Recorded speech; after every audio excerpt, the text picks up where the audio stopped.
5.5, exponential logarithm models. So basically when we see models, that means that they're going to be word problems. So when we're talking about models, we have 5 basic different models. And this is kind of what the graphs look like for all of them. For these questions, usually the equation is given to you. So here's what the model looks like for exponential growth, exponential decay, which just makes it go the opposite way. This one is important, we'll get into, but the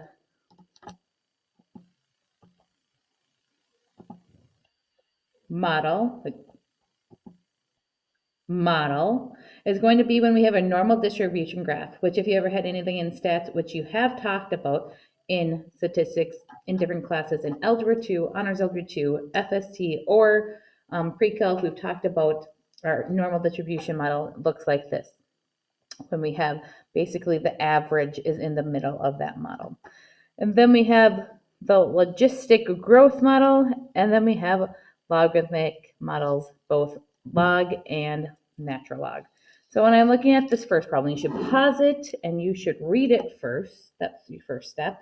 If you're looking at this last question, it says, when will we reach spending at 80 billion? So again, S is the amount of spending in billion. So it's saying set this equation, because it's S equals, I see that, that's okay. Set this equation equal to 80. So we have 80 right here is equal to 9.3 E 0.1129 T. And actually, we've done these type of problems already in the previous lesson in 5.4 because it's just solving equations. So my first step is going to be dividing the 9.3 over. I wrote it in simplified fraction. You could leave it as 80 over 9.3. Now we want to get rid of this x, or this base, natural log base e. So in order to do my exponential base e, the opposite would be a log base e. And my log base e is my natural log. So on this side, I'm not going to type this into my calculator until I know exactly what I'm typing in. Is equal to, these two cancel, just 0.1129 t. So to get rid of that, I'm going to divide by 0.1129. So when I type this into my calculator, I'm going to do natural log, and you have to be careful to make sure that you're typing this in correctly. 800 divided by 93. You have to close that parenthesis because that's the only thing that's taking the natural log, and then divided by 0.1129. And it's asking you what's the time. So in what, when will it be? So my x here, my time is equal to 19. So it's telling us T11 is equal to 2011. So T19 would be 2019. In year 2019, you'd have 80 billion. So right now, it's telling us that's going to be an exponential growth. Now, we did a problems like this in 5.8, but I gave you points. So when we're talking about exponential growth, it would look something like this. Now, for this question, I need to use those two informations. We have our x here would be 2 and 100, and we have our other 4 and 300. Now, when we've done these on our homework, it's been a little bit easier because of the fact that I always gave you the 0. Here I don't have the 0. So what I have to do is plug in my 2 and 100 first. If I plug in my 2 and 100, it looks like this. Now I can solve this equation for a. So a is going to be equal to 100 divided by e to the 2b. Again, because I plug 2 in for x and 100 in for y, because this is my exponential growth. This is equal to a. Now if I use this second equation, so in this case it would be 300 is equal to, I don't know what a is, but I'm going to actually know that a is equal to this 100 over e to b. That's my a value right there. And then times, so again, we still are multiplying by the e, and we're plugging 4 in for b this time, just like this. Now I start simplifying this equation, except this is not x. Sorry, that is b. You notice that sweet eraser on that pen? It's sweet. Now this is properties of exponents right here. So I have 300. I can simplify this division, because really what this is saying is this is being divided by this. And when we have our same base, which is our base e, we take the top, which is 4b, and subtract the bottom. So another way that I could write this out, so this would be the top exponent minus the bottom exponent. So this is the equation I am working with, 100 e to the 2b. And now I have enough information to solve. So first step is to divide, and then to get rid of my base e, I'm going to do natural log on both sides.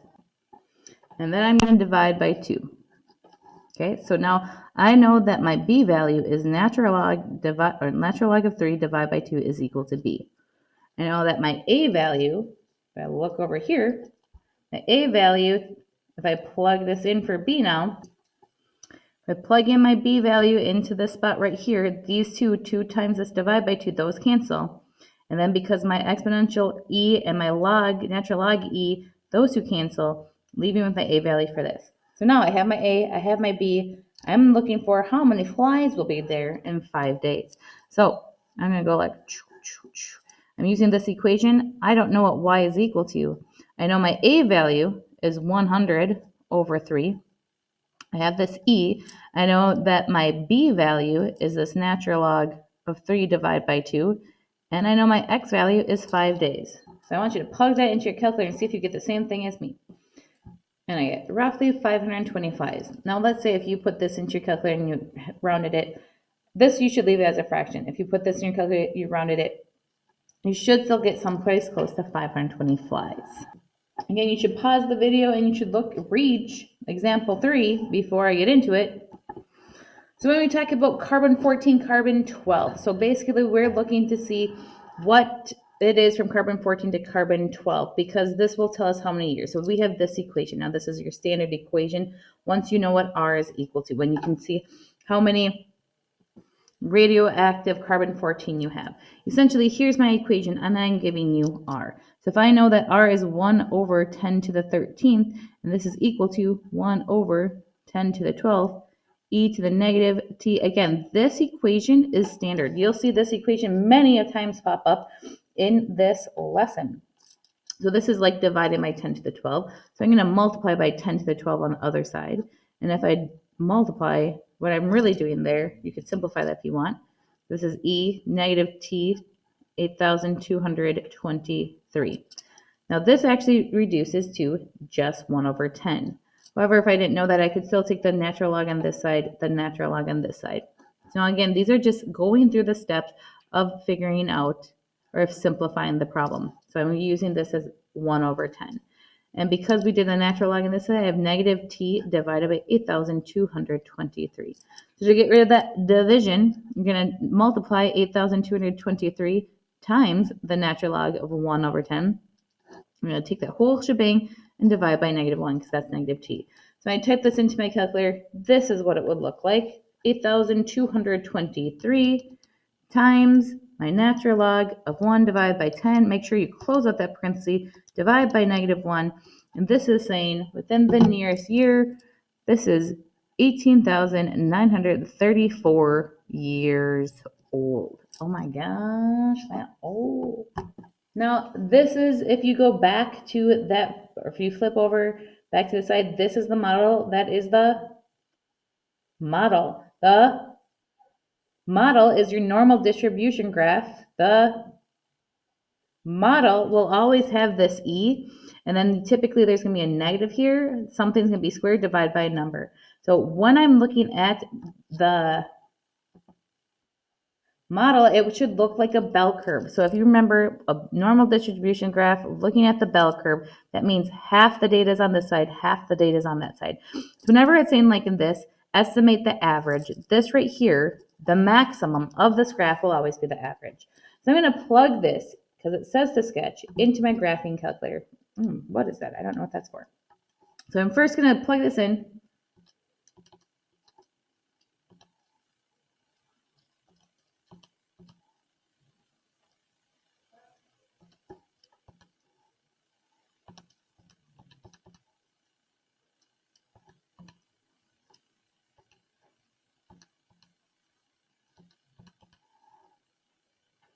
So it looks like this, kind of got a glare here. But now I'm going to go to my window. So a lot of times if you go Zoom standard, this is what it looks like because you can't see what's going on. But if you go to the window, first it's telling us for sure my X minimum is going to be 200 because this is giving us our domain, and our maximum is going to be 800. Now, when we're talking about this normal distribution graph, we're going to start The y is at 0 to 1. We're going to see if we can see that bell curve. Sometimes we can see it. Oh, right now I can't even see close to it. So I'm going to go back to my window. I'm going to move my maximum to 0.1. Oh, there's a little bit of a guy, but I'm going to try to make that even smaller. So I'm going to go 0.01. See if I can see that bell curve. And look at that. Look at that beautiful bell curve.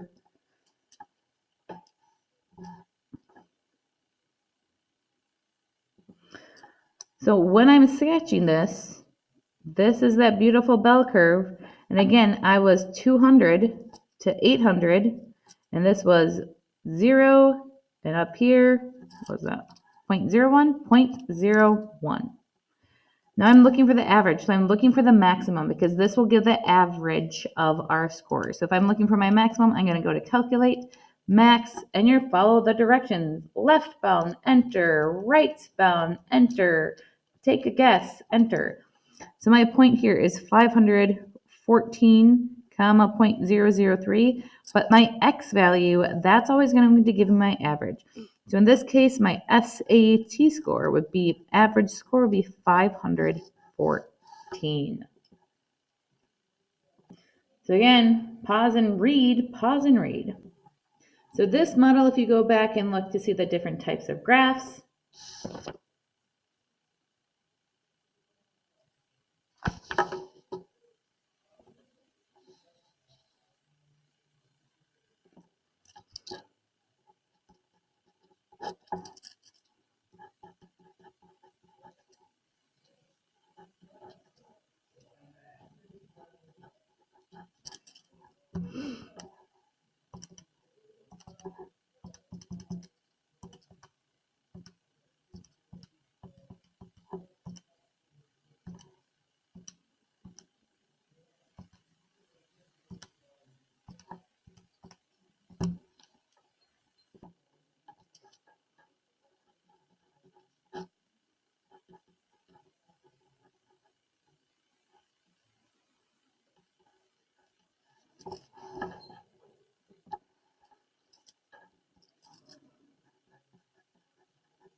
So this is always going to be divided by 1.